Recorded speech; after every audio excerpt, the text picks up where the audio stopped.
आज Netflix, Amazon Prime, Zee five, Hulu, Hotstar जैसे platform के आ जाने से फिल्म्स और वेब सीरीज को हम और आप बड़ी ही आसानी से सब्सक्राइब करके इसका आनंद ले पा रहे हैं।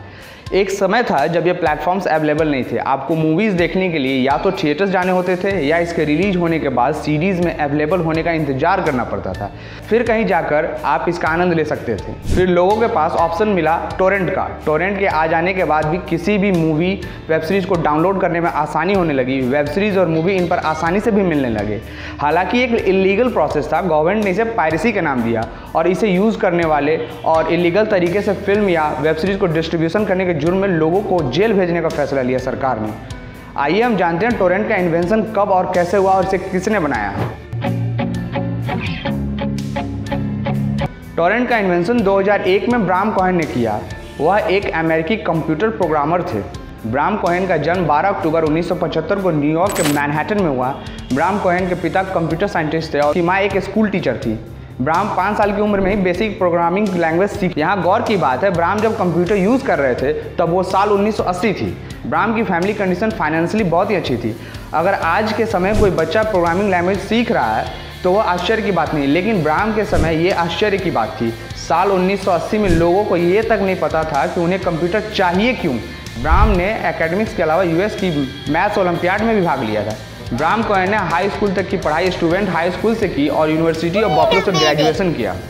ब्राम जब मोजो नेशन के लिए काम कर रहे थे तो उसने देखा मोजो नेशन एक डिसेंट्रलाइज्ड मेथड क्रिएट कर रहा है जिसका इस्तेमाल कॉन्फिडेंशियल फाइल को सेफली स्टोर या डिस्ट्रीब्यूट करने के लिए किया जाएगा।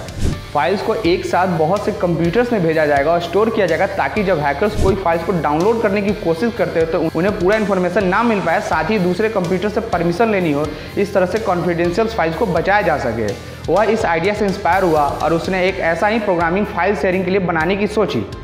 ब्राम ने बिटटोरेंट बनाया और पाइथन पर रन करने वाला बिटटोरेंट का वर्जन भी बनाया। फिर उसने बेटा वर्जन भी बनाया जो अच्छा काम कर रही थी, लेकिन वो जानता था जब तक लोग इसे देखेंगे नहीं तब तक इसका कोई फ़ायदा नहीं। ब्राम ने अपने रूममेट लैंस सैसमैन के साथ एक टेक कॉन्फ्रेंस की शुरुआत की जिसे हम कोडकॉन के नाम से जानते हैं।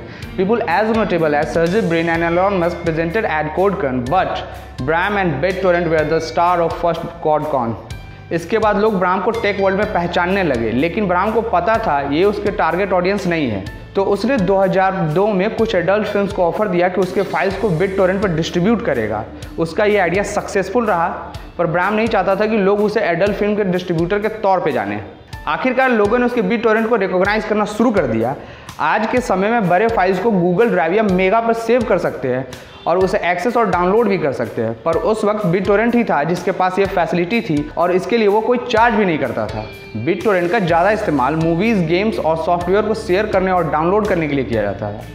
फिर बिटटोरेंट पर पायरेसी के सवाल उठने लगे। जब प्रोसिक्यूटर्स ने बिटटोरेंट को पायरेसी और कॉपीराइट के लिए कंडक्ट करना चाहा तो उनके पास पर्याप्त सबूत नहीं थे। ब्राम ने पहले ही कह रखा था बिटटोरेंट को उसने पायरेसी के लिए नहीं बनाया, उसने इसे चीप और इजीली वे में सिर्फ फाइल शेयरिंग के लिए बनाया है। ब्राम ने कॉपीराइट फ्रेगमेंटेशन को रोकने के लिए कॉपीराइट के ऑनर से कहा कि आप फाइल्स को ईजियर और चीपर तरीके से उपलब्ध कराएंगे तो पायरेसी और कॉपीराइट फ्रेगमेंटेशन रुक सकता है। साल 2003 में म्यूजिक इंडस्ट्री में पायरेसी और कॉपीराइट फ्रेगमेंटेशन ज़्यादा होते थे। लोग आईपॉड्स और म्यूजिक प्लेयर में गाना रखने के लिए चीपर और इजीली अवेलेबल जगह से इसे डाउनलोड करते थे। ब्राम के कहने पर यूट्यूब, स्पॉटिफाई, एप्पल म्यूजिक पर म्यूजिक्स को फ्री किया गया, जो कि एड्स के साथ और अफोर्डेबल अमाउंट देने पर बिना एड्स के साथ म्यूजिक अवेलेबल किए गए, जिससे कॉपीराइट फ्रेगमेंटेशन में गिरावट आई और म्यूजिक इंडस्ट्री में लगातार ग्रोथ होने लगी।